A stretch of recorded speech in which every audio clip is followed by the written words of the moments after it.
Hello, and welcome to my new sofa series where we're just going to be discussing some topics about the classical world in a more relaxed and chilled out way. So I'm nowhere fancy today, but hopefully this will kick off the series of kind of mini lectures or mini discussions about some more specific or niche areas. So to kick off this series, I'm going to be kind of verbalising an article I've already written called Hair Today, Gone Tomorrow, Imperial Trendsetters, which is about the use of wigs. And I know some people definitely prefer to watch and listen rather than read, so I thought if I gave both options, then hopefully it'll be the most accessible for everyone. So let's begin. So I'm going to be talking about this detachable marble wig piece specifically.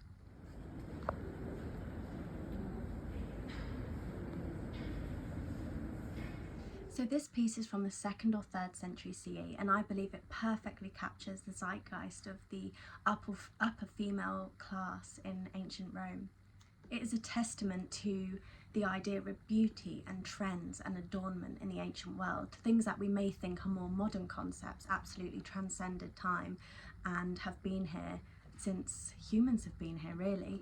There is a shared cultivation and pride in appearance between ancient and modern societies. Beauty is a complex concept, and we all know in the modern world how changeable and temperamental beauty and its standards can be. But beauty can be expressed through clothes, hair, makeup, but also other things such as posture, physique, just care in appearance. Beauty and appearance can be made up of conscious and unconscious decisions. So of course there is natural beauty in how people appear, and beauty is in the eye of the beholder. But also people will make a conscious decision to adopt a certain hairstyle or a certain look. In Imperial Rome, there was a set of criteria that had to be filled in order to be perceived as desirable or attractive.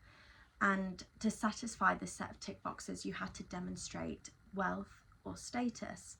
And hair and hairstyles and hair colour was extremely important in demonstrating these qualities.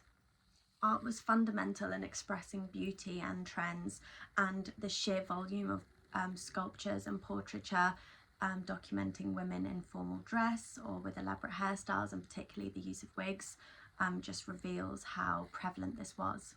There were no quick selfies or filters to put on photos, so a lot of time and effort and money would go into sculpting these pieces of art, and a woman or someone in ancient Rome may only get one in their lifetime, so everything was very carefully chosen, nothing was accidental. And in this same way, beauty was full of unspoken rules and implied meanings. Portraiture and the beauty from it can show political alignment, can show wealth, can show lineage. So it's very important, and everything was chosen carefully. And it was not an element of self-expression or a quick snapshot to capture a moment. This was a device to demonstrate their lifestyle and really their innermost qualities they wished to convey. And in this way, hair was used to convey an enviable lifestyle by using ornate styles that would require slaves and time and money. And also different hair colours to represent different things. Wigs were things that would elevate a person's beauty. They were an adornment, an addition to their appearance that was already there.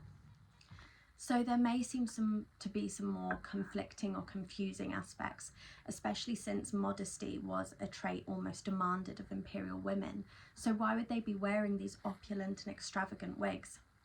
Well, they were modest because these wigs were covering their hair, just like how in some modern cultures it's still accustomed to have your hair covered. Even though in real life a wig may have been worn on occasion or in fact never, in a portrait the symbolism of having the wig there would show and would imply that this woman was modest, and this was a virtue desired by men. In turn, this wig would then make the woman more desirable, even if it wasn't real. The wig acted as a symbol, and uncontrolled, long, messy hair, seems like I'm describing mine right now, symboled someone who was distressed, in mourning, or perhaps a barbarian, a foreigner, whereas hair controlled by pins and plaits, symbolised an elegant, elevated woman. So since wearing a wig was so desirable and important for a woman, the statues that have detachable marble wig caps on often actually make sure that their real hair is showing underneath, their real hair underneath the wig. So the wig would finish there and they'd have some real hair poking out underneath, just to simply show that there's no getting it wrong here. I can afford and I am wearing a wig.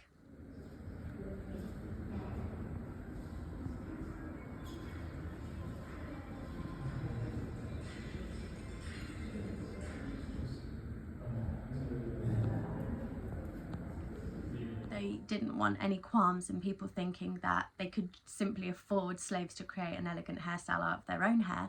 They wanted slaves to create an elegant hairstyle out of bought and paid for hair, and they were modest, keeping their own hair hidden. The hairstyles often mimicked those of the imperial women at the time, especially the empress, and this demonstrates the distinct lack of self-expression and individualization. They wanted to appear as a collective. There were certain values that all women wanted to adhere to, so they would appear the same. So as I said, they wanted to appear as a collective, and they kind of suppressed this uniqueness. They all had very similar faces called period faces, which means they were just very easy to date as they were all so similar. And then hairstyles that again mimicked the upper class, again trying to elevate their own status. I guess it was kind of like a subliminal messaging system, kind of hoping that people would then link them to the wealthy, the real wealthy and the real elevated. This not only allowed the imperial women to be, and the imperial family to be viewed as the ideal Roman family, but again elevated the women to their imperial morality and high status. Hairstyles functioned as a uniform, and wigs just helped make this seamless. So soon all high status women, or just upper class women, would look the same and look like the imperial family. And of course no one wanted to be excluded from this kind of club of high status and desirable women, so no one dared try different hairstyles. So again, it was almost like a cycle. Everyone tried to wear the same hairstyle as it represented a certain group of morals and values that were paramount for them. But that doesn't mean beauty didn't change, as of course if they're echoing the empress would change, so then she would often implement a new hairstyle. So while beauty is not a modern concept, there are still elements of modern beauty we can see in the ancient world. For example, the idea of keeping up with trends and the idea of role models and people we look up to. I'm sure if you go on a social media like TikTok and search a trending hairstyle, there'll be many people wearing it.